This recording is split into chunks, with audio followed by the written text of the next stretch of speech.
Now, let's have a think about manufacturing, which of course is related to that.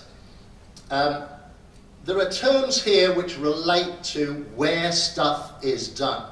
I mentioned about offshoring. Now, building on from offshoring, we have what's called nearshoring. That is bringing the manufacturing from the offshore somewhere closer to home. The example of this would be in the European environment, say for the German market, is to bring manufacturing from China to maybe Poland or Hungary. It's near. Okay? Or in the US environment, it would take manufacturing from Asia and migrate some of it, not all of it, to, for example, Mexico. Okay? We then have the terminology called onshoring, also sometimes called reshoring. This is where you bring it all the way home. You bring it back onshore. So if you were in America, you wouldn't bring it to Mexico, you'd bring it back into the United States. And I'll give you an example of some of the things that are happening relative to the United States at the moment.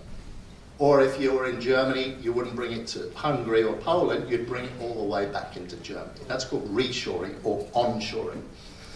And then we have this terminology called right-shoring.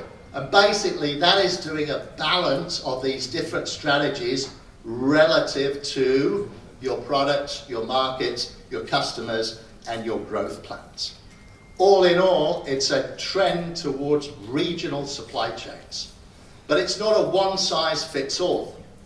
In their strategies, companies are looking at a combination of different strategies.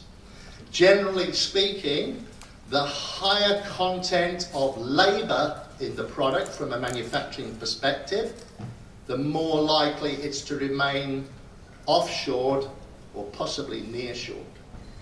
As Industry 4.0 gets underway and we have a lot higher content of automation,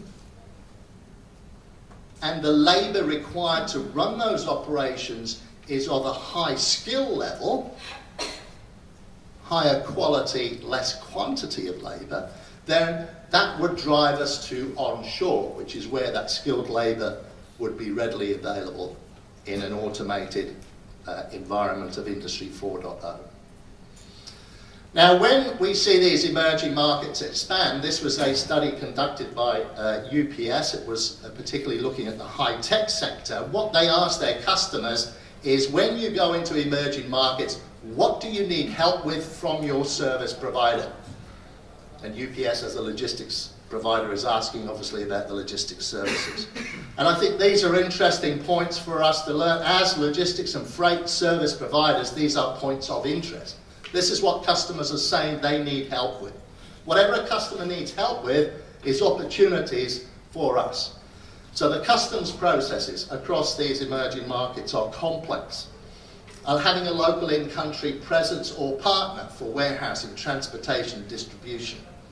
Understanding the country-specific rules of engagement, particularly around these trade agreements, and providing local best practices. So that is areas of opportunity for us as service providers.